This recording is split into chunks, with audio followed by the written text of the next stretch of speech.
ہمیں ذرا آپ بتائیں کہ آپ کی اوپینین کیا ہے اور آپ کس طرح اپالوجی کو کہہ رہے ہیں کہ اپالوجی کرنی چاہیے. دیکھیے ہمارے فوج نے جو مظالم کیے، ہماری اس وقت کی عسکری قیادت نے جس طرح سے بنگالیوں کو حقیر سمجھا اور ان کی تحقیر کی، ان کی کوئی عزت نہیں کی، اس کے تو بے شمار ثبوت موجود ہیں.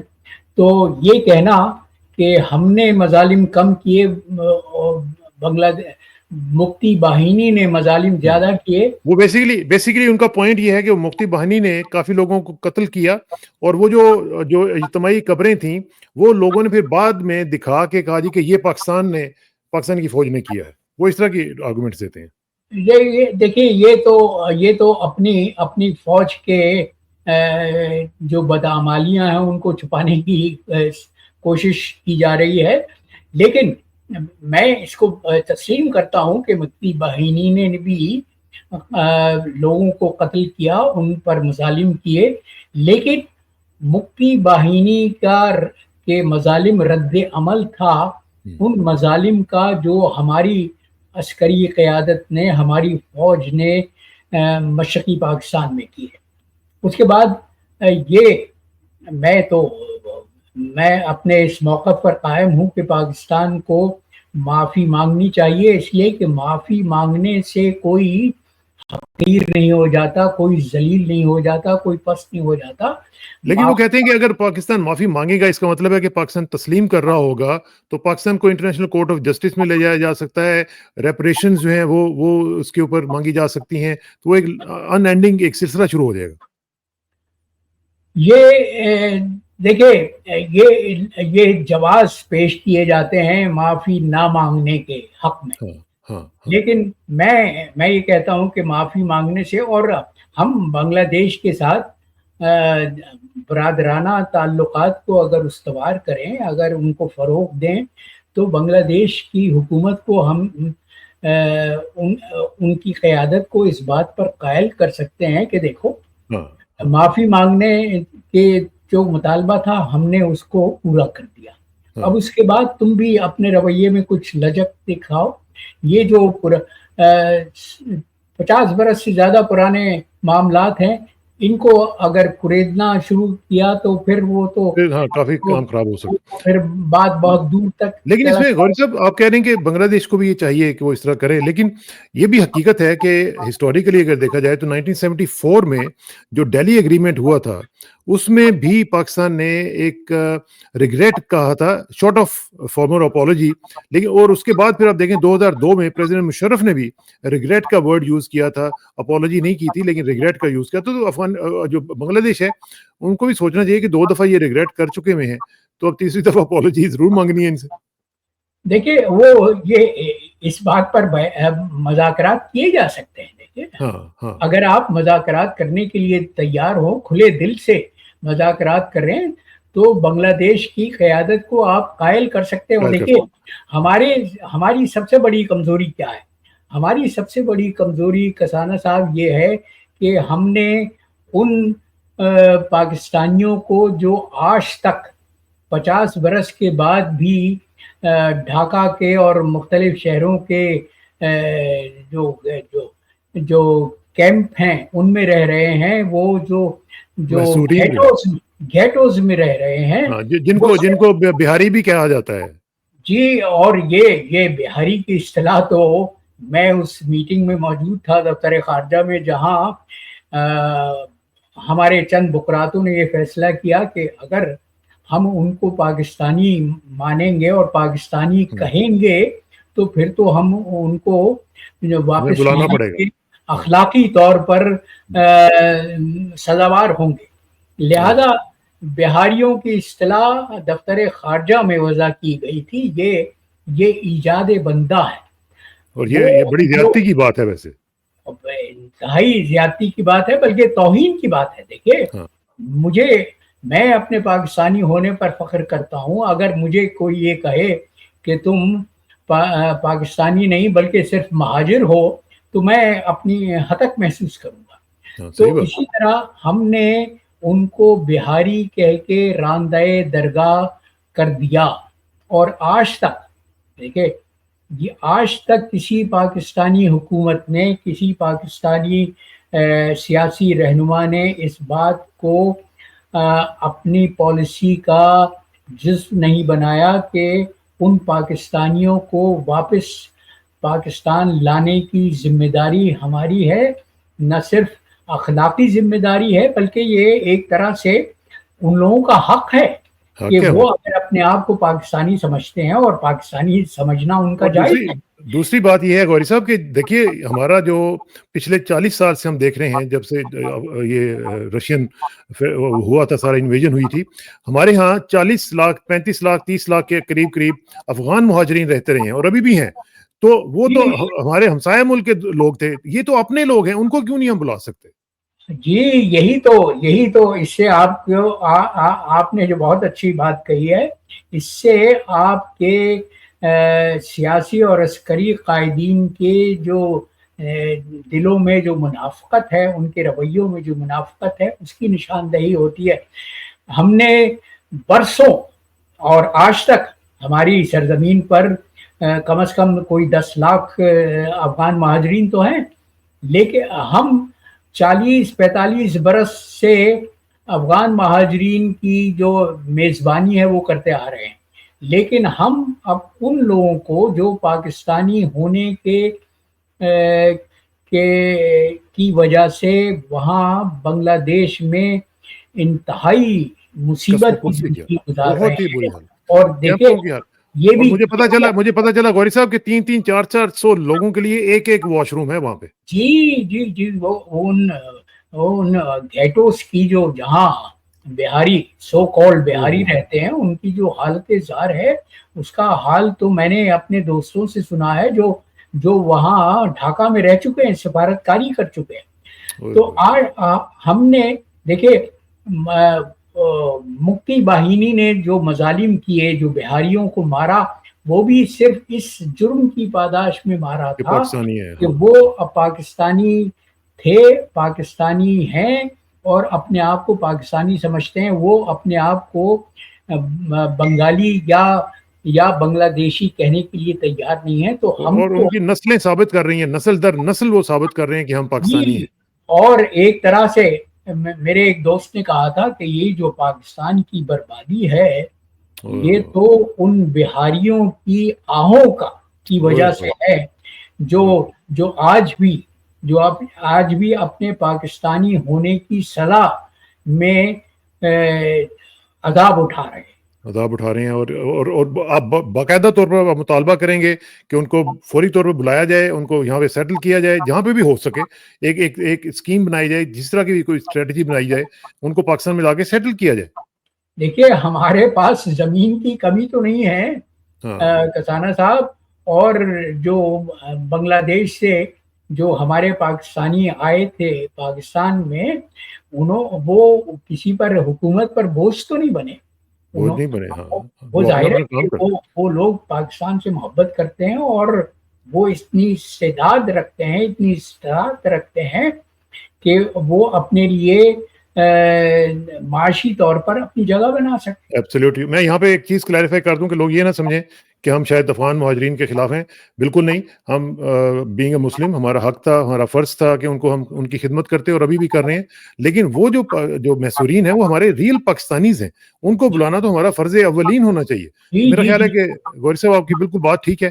اس کے اوپر افغان مہاجرین کے خلاف ہمیں کوئی کدورت نہیں ہے، کوئی شکایت نہیں ہے، بلکہ ہم نے اپنا ایک طرح سے دینی فرض ادا کیا. اور میں اکثر لوگ ضیاء الحق کو اس بات پر مطعون کرتے ہیں، معتوب قرار دیتے ہیں کہ اس نے افغان مہاجرین کو پاکستان میں پناہ دے کے وہ ڈرگ اور گنز کا کلچر عام کیا. دیکھیے اس وقت کوئی بھی ضیاء الحق کی جگہ ہوتا تو وہ افغانیوں پر جو مصائب، جو آلام اور جو تکلیفیں پڑی تھیں، ان میں ان کے پس منظر میں ہر پاکستانی قیادت کا یہی رویہ ہوتا.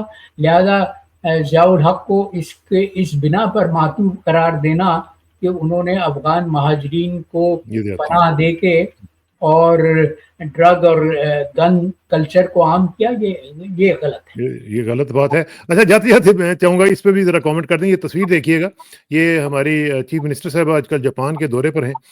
بڑا زبردست قسم کا ڈیلیگیشن ان کا پتہ نہیں کتنے لوگوں پہ مشتمل ہے، اور یہ میٹنگ کر رہی ہیں. صرف ایک آدمی ہے جاپانی جو سامنے کھڑا ہوا ہے، باقی یہ 40-35 جو لوگ ہیں وہ کھڑے ہوئے ہیں پاکستان کی سائڈ پہ، اور یہ دورہ ہو رہا ہے جی پاکستان کی طرف سے وہاں پہ. یہ کسانہ صاحب، یہ تو اپنے آپ کو بادشاہ سمجھنے کا رویہ ہے. یہ لوگ سمجھتے ہیں کہ یہ پاکستان کے مالک و مختار ہیں، جس طرح سے پاکستان کے خزانے کو لٹائیں یہ ان کے لیے جائز ہے، ہر کام جائز ہے. تو یہی تو رونا ہے کسانہ صاحب کہ جو جس قیادت کی عوامی تائید حاصل ہے وہ قیادت تو معطوب ہے، وہ جیل میں، اس کا جو قائد جیل میں ہے، اور ہر طرح سے اس پر سختیاں کی جا رہی ہیں، اس کو ایذائیں پہنچائی جا رہی ہیں. اس کے ساتھ وہ رویہ رکھا جا رہا ہے جو عام مجرموں کے ساتھ بھی نہیں رکھا جاتا. یہ بہت ہی افسوسناک صورت ہے. اس سے اندازہ ہوتا ہے کہ ہماری قیادت کن لوگوں کے ہاتھوں میں ہے جو اخلاقی طور پر اس قابل نہیں ہے کہ ان کو کسی مسند اقتدار پر کسی پر فائز کیا. بالکل صحیح بات ہے. بہت بہت شکریہ گوہر صاحب. انشاءاللہ آپ سے جلدی ملاقات ہوگی. Thank you very much and see you soon. السلام علیکم. وعلیکم السلام.